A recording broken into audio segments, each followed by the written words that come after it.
Je reprends un peu. Nous sommes là pour parler de vocation. Et pour aller vite et bien, je vous dirais que vocation vient du mot latin vocare, qui veut dire appeler.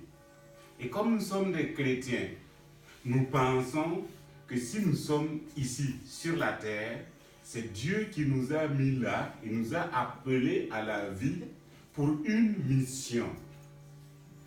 Maintenant, il y a plusieurs sortes de vocations.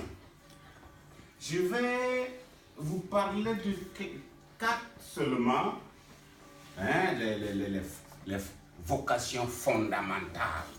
D'abord, c'est le mariage. S'il n'y a pas de mariage, il n'y a pas de naissance. Et puis, voilà.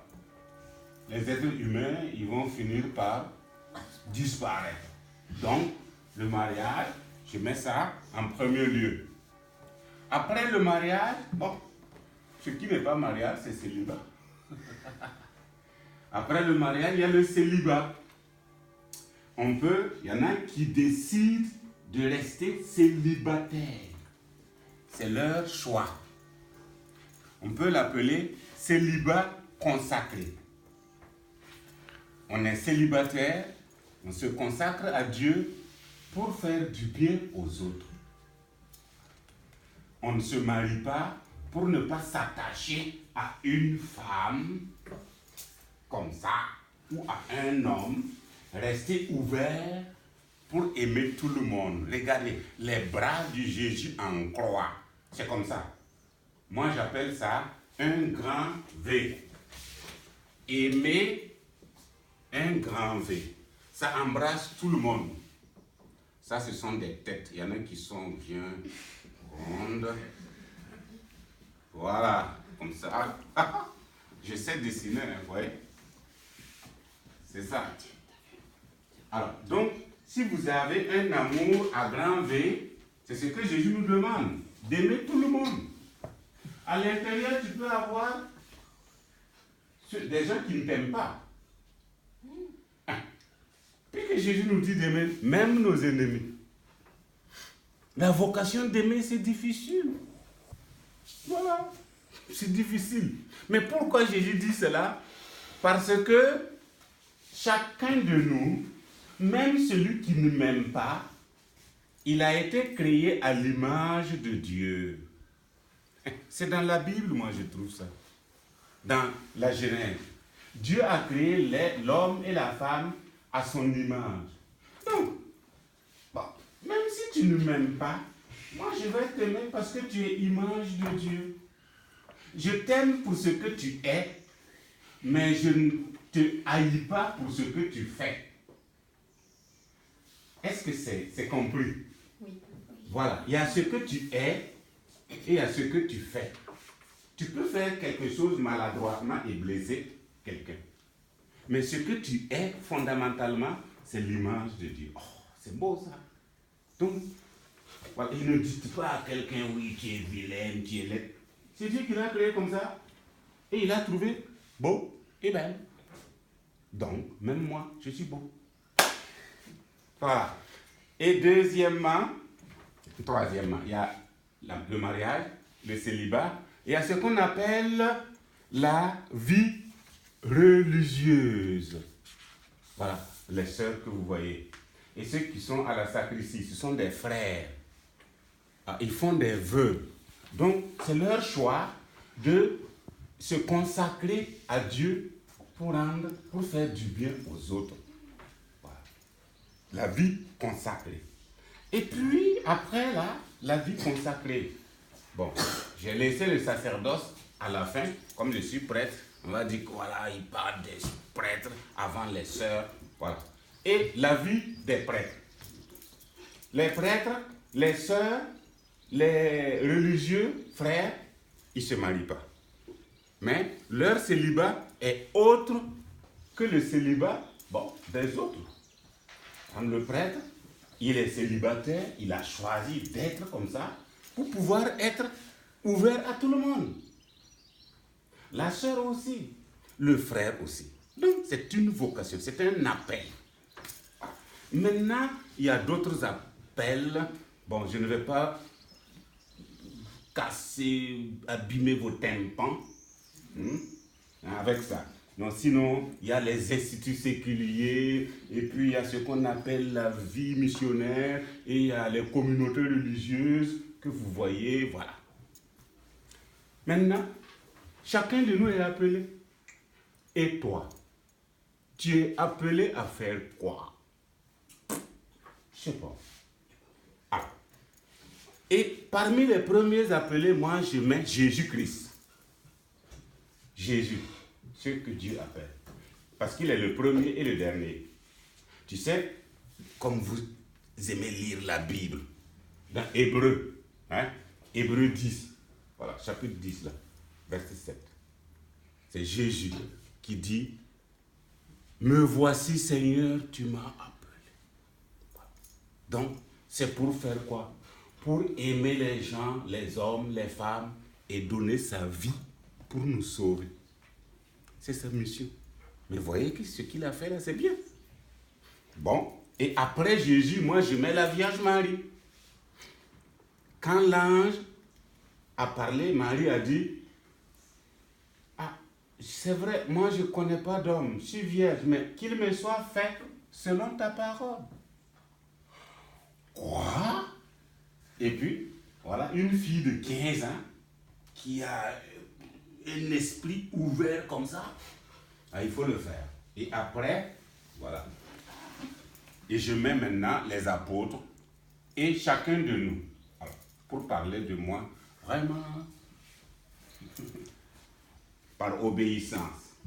Alors, moi aussi, j'ai été appelé. Il faut savoir qu'avant d'entendre la parole de Dieu, l'appel de Dieu, vous voyez, je n'ai pas eu la chance comme vous d'aller à l'école.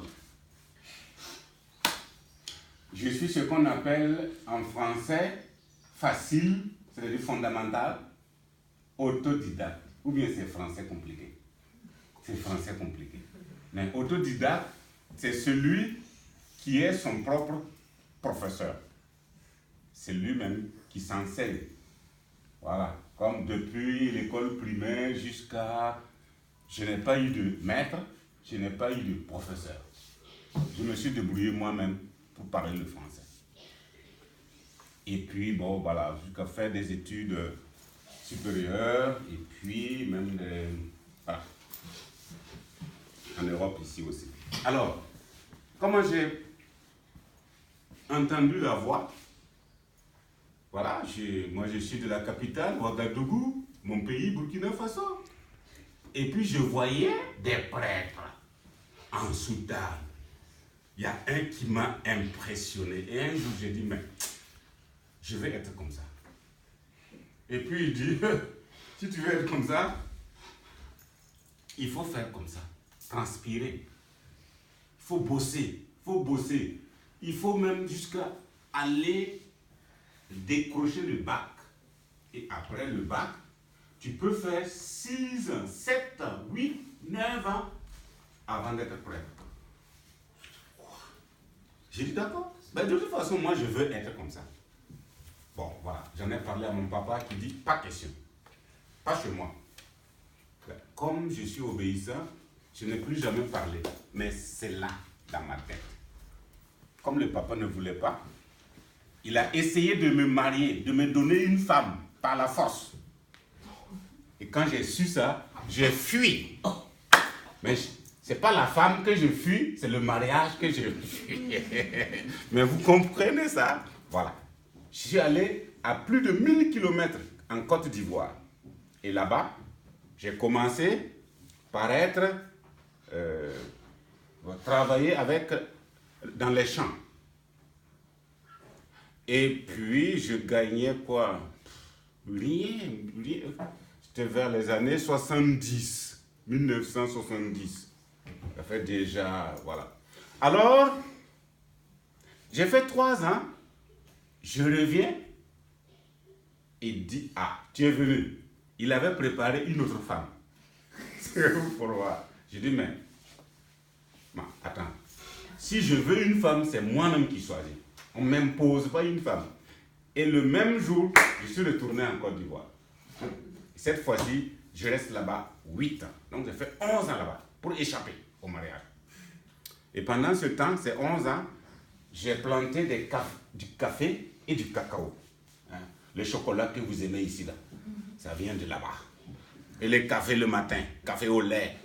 Ah, ça. Moi, j'ai produit le café et le cacao, mais je ne les prends pas. Après, je suis rentré chez moi et je n'ai pas attendu mon papa. Je suis allé vers lui, je lui ai dit, mais si jamais tu me parles encore de femme, je vais effacer ton nom dans mon jugement supplétif. Voilà. Je n'aime pas qu'on me parle de femme. Et c'était comme ça. Il m'a laissé. Bon. J'ai quitté ma plantation, mes 2 plantations de café et de cacao, et puis j'ai appris à coudre, tailleur, couturier. Je suis devenu un styliste féminin. Je cousais les habits des femmes pendant 26 ans. Et Dieu est venu me prendre derrière mes machines. J'avais beaucoup de machines, des apprentis, femmes, hommes. Et puis, Dieu me dit, attends, toi tu couds des habits déchirés, il y a des cœurs qui sont déchirés. Viens, tu vas les coudre. C'est ma mission comme ça. Donc, j'ai quitté mon atelier et les machines. Je suis d'abord allé me faire moine dans un monastère qu'on appelle abbaye bénédictin. Je suis resté là-bas, voilà. Et puis après, j'ai quitté le monastère pour aller au grand séminaire où je suis resté pour la formation philosophique, voilà, théologique et pastorale. Voilà, où j'ai appris l'hébreu, les langues bibliques, l'hébreu, le grec, et puis voilà. Après tout ça, j'ai été ordonné prêtre et j'avais 49 ans à mon ordination. J'ai dit, mais le curé là, ça y est, lui, il a eu la chance d'être ordonné à 29 ans.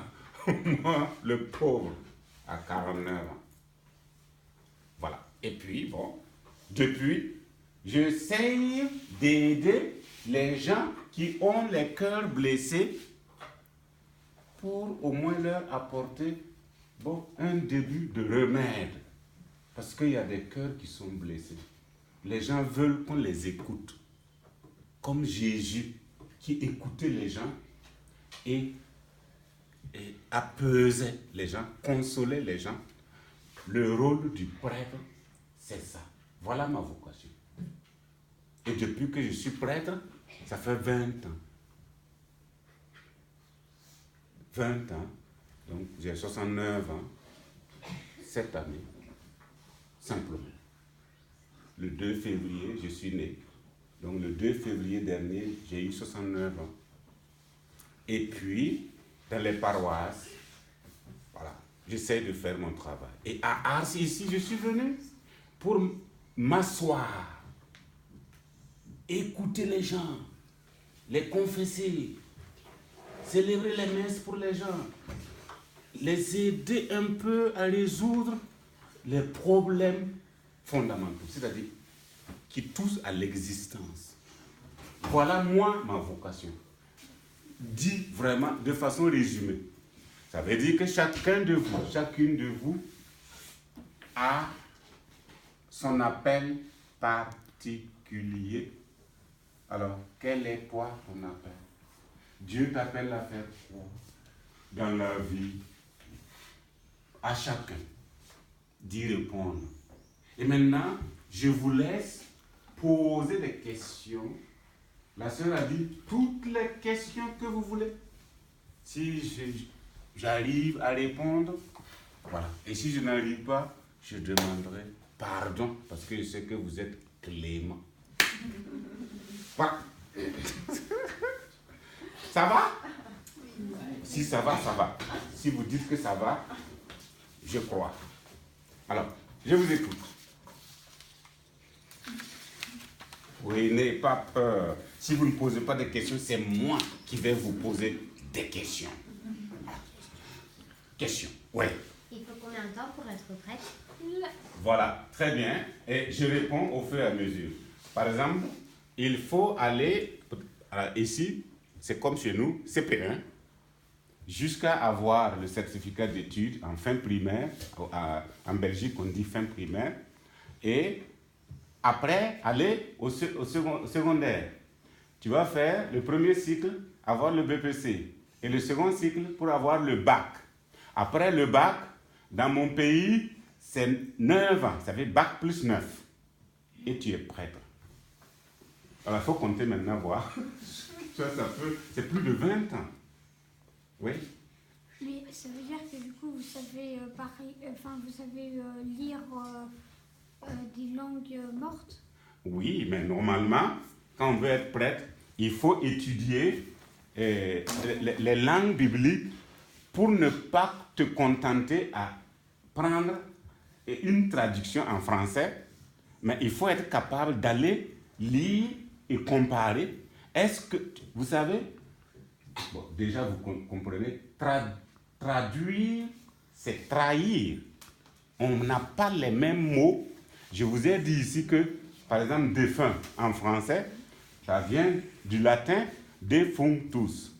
DE, c'est la négation en latin. Et functus, c'est la fonction. Plus de fonction. Celui qui est mort, il n'a plus de fonction. C'est ça. Mais le français ne peut pas traduire ça. Donc, on enlève le U, S, et on laisse défunt. Tu vois?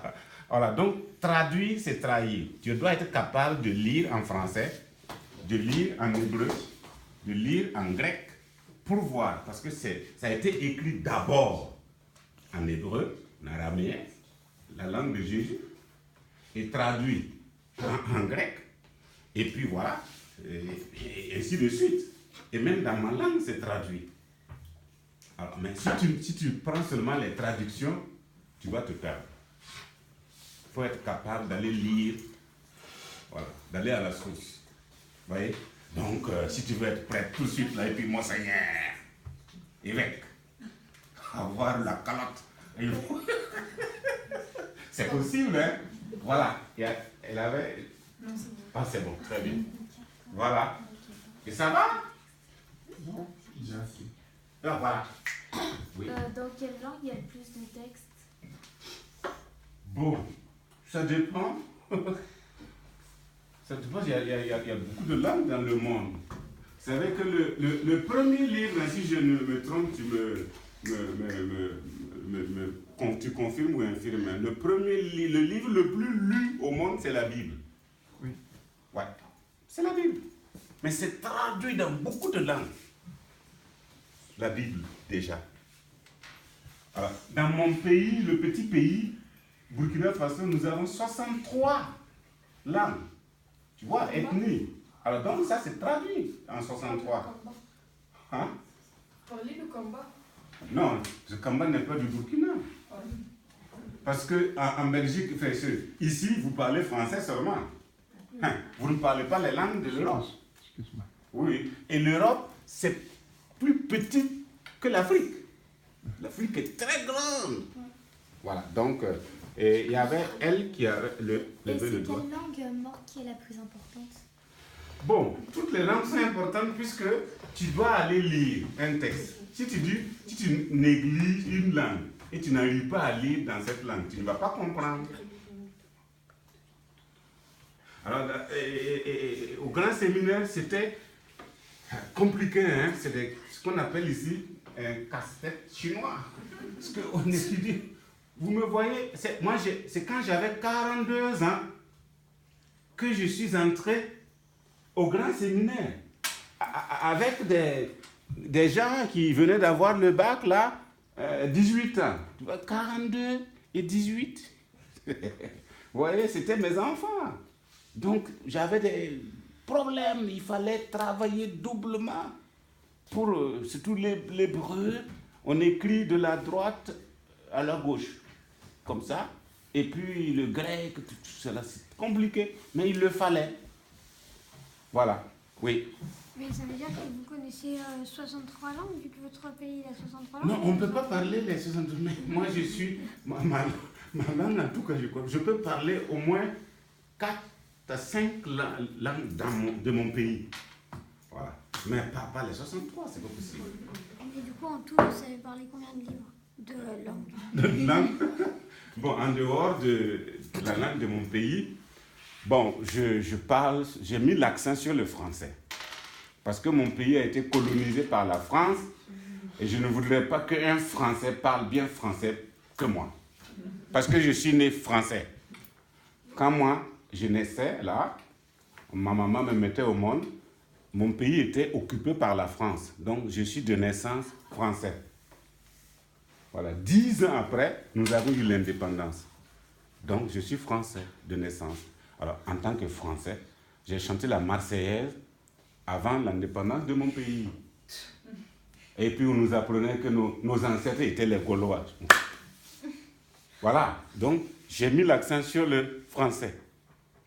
Voilà, mais après, bon, j'essaye de baragouiner un peu. L'italien, c'est compliqué. Le L, le il, le O, c'est compliqué. Voilà, le néerlandais est davantage compliqué puisque j'ai étudié en Belgique. Voilà. Voilà. Quel âge vous aviez quand votre père vous forçait à vous marier? Hein? Quel âge vous aviez quand L'âge, Ouais. c'est à 20 et 21 ans. 20, d'abord 20 ans, puis plus tard 23 ans, puisque j'ai fui. Alors j'ai dit non, mais de toute façon, on ne peut pas m'imposer quelque chose. Mais vous savez, les filles, ne vous faites pas battre par les voyez les filles qui ont joué hier. Voilà, donc les garçons posent beaucoup de questions et puis les filles ne posent pas. Ça veut dire que les garçons vont battre les filles. Mais ça veut dire qu'en gros, vous avez fugué? Hein? Vous avez fugué, du coup, de la maison? Enfin, de votre maison? De ma maison paternelle? Oui. Au fait, quand on est adulte, il faut aller travailler. Ouais. Parce que si on travaille... Chez moi, il n'y a pas de quoi saumage ici. Là. Quand on ne travaille pas, on ne mange pas. Hein. Mais donc, il faut aller travailler. Moi, il dit que j'ai fui ma maison paternelle. C'est ça, c'est ce que je vais lui dire. J'étais parti, mais quand je suis revenu, il y a eu la réconciliation. Mon papa m'a compris, il dit d'accord, je te laisse. Si tu veux une femme, tu choisis. Et tu me la présentes. Je dis d'accord. Et je ne vais jamais choisir. Puisque moi, j'ai choisi la vie de prêtre. Après, comme j'ai construit, avant même d'être prêtre, j'ai une villa. Comme ça. Et mon papa, quand il était malade, je l'ai accueilli chez moi. Et on s'entend bien.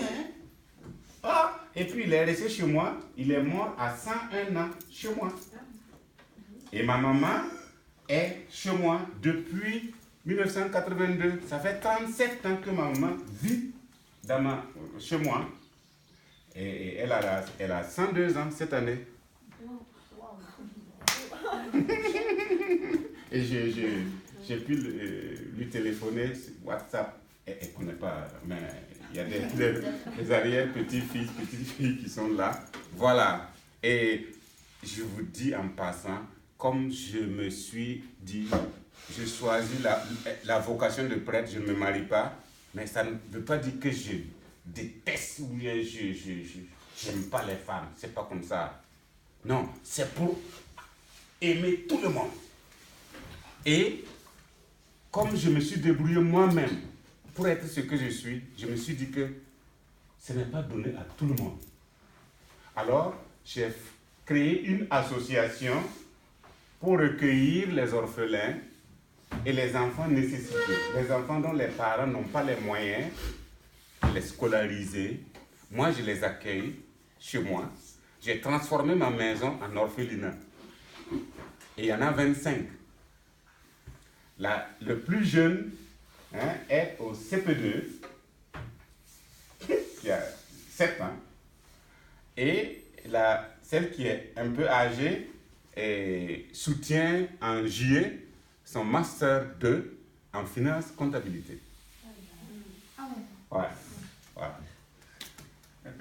Oui. Et quand, là, par exemple, vous êtes pas dans votre pays, c'est votre maman qui garde les personnes ou... Ma maman qui a 102 ans d'âge, elle ne peut pas, mais j'ai pris comme l'aîné qui a fait la finance, comptabilité, c'est la gestion.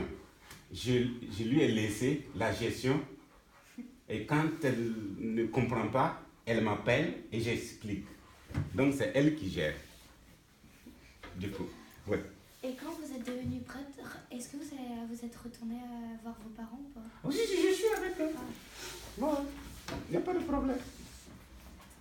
Oui. Et vous, quelle vie de foi vous aviez au moment de votre appel? Vous étiez couturier, vous étiez tailleur, Ouais. et quelle était votre relation à Dieu? Comment vous viviez votre foi? Ça, c'est bien. Et j'attendais ce. Alors, bon, moi, mes parents n'étaient pas chrétiens, ni musulmans. Ils étaient de la religion traditionnelle. Égorgeaient les coqs, là. Voilà, comme ça. Alors, moi, je suis né dedans. Mais, vite, très, très vite, là, je ne suis pas resté avec mes parents. Quand j'avais 3 ans, il y a une tante, petite sœur de mon papa, qui n'a pas eu d'enfant. Donc, parmi les enfants, c'est moi qu'on a choisi pour donner à cette femme-là.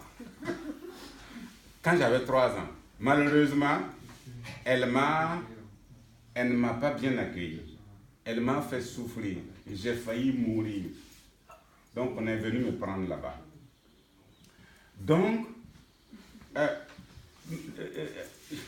du coup, comme j'ai parlé de prêtres, soutane, quand je voyais les prêtres avec un soutane, et les sœurs avec leurs habits, mais il y a quelque chose qui travaillait dans ma tête. Déjà depuis 1963, ça fait 56 ans. Je voulais devenir prêtre. Mais comme mon papa s'est opposé, je ne pouvais pas aller au petit séminaire, puisque je n'ai pas même pas aller à l'école. Donc, mais je me suis dit, ceux qui vont là-bas, là, non, en tout cas, moi aussi, je ferai tout pour être comme eux. Et c'est petit à petit que, bon, la vocation, l'appel s'est installé, enraciné et a, je sais pas, grandi comme un arbre avec des feuilles comme ça. Et, paf, bon, j'hésitais, est-ce que c'est vrai que c'est Dieu qui m'appelle? Est-ce que Dieu peut appeler quelqu'un qui n'a pas été à l'école? Mais ça s'est confirmé. Alors, en fuyant en Côte d'Ivoire, je m'étais abonné à des journaux en France ici. Je recevais le Canard enchaîné que je dévorais. Voilà, et Le Monde. Voilà. Et c'est la lecture surtout qui m'a fait ce que je suis. Et puis bon, j'ai compris que, vous voyez, j'ai fait le parallèle. Je cousais des habits. Les habits, hein, je les coupais avec du ciseau, mais je raccommodais aussi les habits déchirés. Et j'ai compris, avant d'entrer au monastère, que Dieu m'appelait à venir coudre les cœurs déchirés. C'est à ce moment-là que j'ai compris que ma vie, c'était le sacerdoce. Voilà. Et vous aviez une vraie vie de foi? Vous aviez une vraie relation avec Dieu? Ah oui, oh là là. La messe, ça c'est tous les jours. Et j'ai même créé un groupe de prière pour soutenir les pères. J'aime beaucoup les enfants.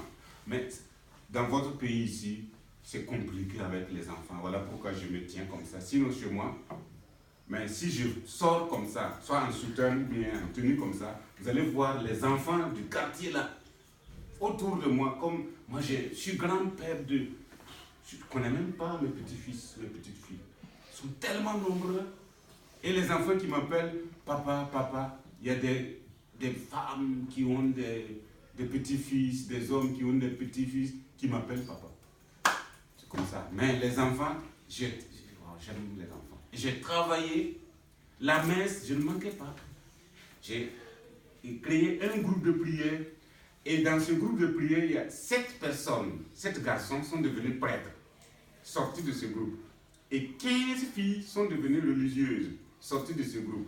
Et ce groupe, les autres paroisses ont demandé qu'on vienne installer ça dans leur paroisse. Et les 35 paroisses, chaque paroisse a ce groupe-là. Vous voyez? Donc, la relation, c'est avec Dieu, pour moi, c'est comme des camarades, quoi. Des amis. Voilà. Et la Vierge Marie, alors là, ça c'est ma maman. Voilà. Et c'est... Bon, moi j'ai pas de problème comme particulier avec la Vierge Marie, avec Jésus, avec Dieu, avec l'Esprit Saint. Voilà. Oui. Pourquoi votre tante vous a mal accueilli? Oui. Pourquoi votre tante vous a mal accueilli? Parce que, voilà. Au fait, c'est jalousie de femme. Parce que ma maman ne faisait que des garçons. Et comme elle n'a pas d'enfant, au lieu d'accueillir celui qu'on te donne comme ton enfant, elle jalousait ma maman. Et du coup, elle me détestait. Mais, j'étais marqué, traumatisé à tel point que j'ai dit un jour, si je meurs et que je pars au ciel trouver cette femme-là, moi je prends mes bagages et je... J'avais dit ça, je ne savais pas ce que je disais, mais j'étais fâché. Mais après, en cheminant avec Dieu, j'ai compris, au fait, je ne disais pas le Notre Père. Quand j'arrivais, pardonne-nous nos offenses, moi je ne dis jamais ça. Parce que cette femme-là, je ne peux pas lui pardonner. Mais c'est après, quand j'étais au monastère, et j'écoutais les enseignements, un jour je me suis levé, j'ai payé des cadeaux pour aller donner à cette femme et lui dire, voilà, je pardonne. Mais elle a pleuré, pleuré, pleuré. Elle ne s'imaginait pas, quoi. Et puis à partir de ce moment-là, c'est fini, je partais chez elle. Et à mon ordination, elle est venue, elle n'a fait que pleurer seulement. Donc, voilà. Tu vois, j'ai pardonné, et puis ça va.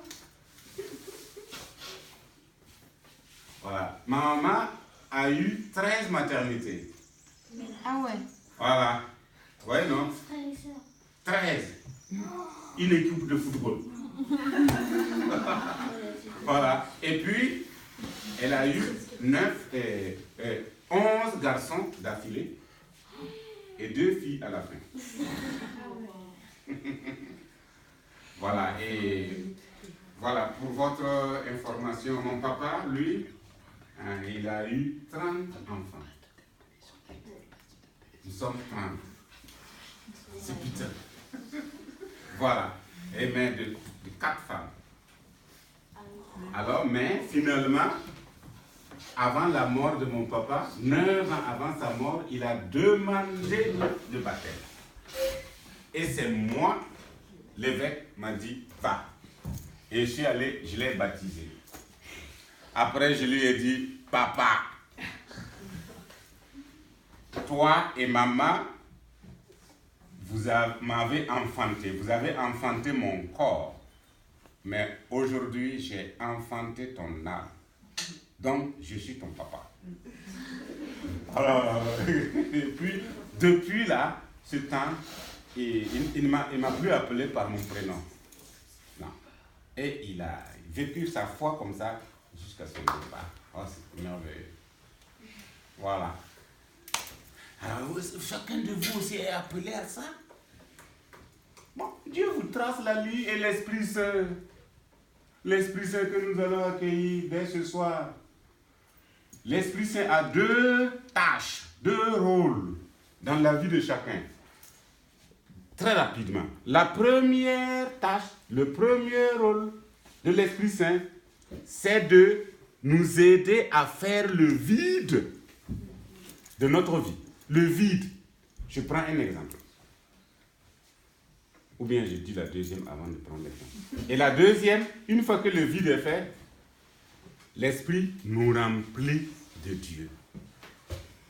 Ah, nous aimons être remplis de Dieu. Mais il faut d'abord faire le vide. Voyez, si vous avez une bouteille d'eau, pleine d'eau, et que vous voulez mettre du vin, il faut commencer par vider l'eau et laisser sécher la bouteille pour que le vin ne se mélange pas avec l'eau. Alors, c'est ça le travail de l'Esprit. Il y a nous-mêmes. Si nous sommes remplis de nous-mêmes, ma volonté, ah oui, pourquoi tu m'as fait ça? Moi, je n'aime pas ça. Moi, j'aime ça. J'aime ça. J'aime ça. Moi. M-O-I. Moi. Alors, tout ça, vous voyez, nos erreurs, nos bêtises là, deviennent des montagnes. Et chaque jour, ça nous élève. Les montagnes de nos vies là. Les bêtises que nous faisons là. Et une fois que nous sommes sur nos fautes, nous ne les voyons plus. Nous ne voyons que les fautes des autres. Et chaque fois, c'est nous qui sommes le point de départ et le point d'arrivée. Il faut que l'Esprit nous aide à nous débarrasser de tout ça. Une fois que le vide est fait, le feu de l'Esprit doit chauffer pour sécher avant de nous remplir. Voilà. C'est ça. Mais faire le vide là, ça fait mal. Parce que ta volonté, ah oui, tu veux être libre. Voilà. Surtout à votre âge.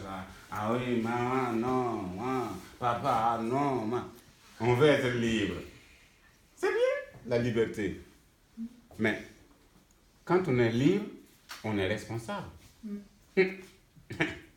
Si on veut la liberté, il faut aussi vouloir être responsable. Parce que quand tu poses un acte libre, tu réponds de ton acte. Vous aimez les roses? Qui aime les roses? Les roses, les gens aiment les roses. Alors, est-ce que vous avez déjà vu des roses sans épines? Non. Voilà. Quand on aime les roses, il faut aimer aussi ses épines. Quand on aime la vie chrétienne, il faut aussi aimer les épreuves. Parce que ça nous fait grandir. Vous voyez, ça fait mal, mais ça ne fait pas du mal. Vous voyez la langue française, les subtilités de la langue. Vous voyez, tu as une plaie et tu vas voir l'infirmière. Il prend son ciseau, du coton, l'alcool pour désinfecter. Ça fait mal. Oh, oui, l'infirmier te fait mal, mais il ne te fait pas du mal. C'est pour ton bien. L'Esprit Saint, c'est comme ça. Pour nous faire le vide, ça va nous faire mal, mais c'est pour un plus grand bien. Oh, comme vous êtes facile, vous comprenez facilement, je peux m'arrêter là. Voilà. Merci beaucoup. Merci. C'est à vous de marcher.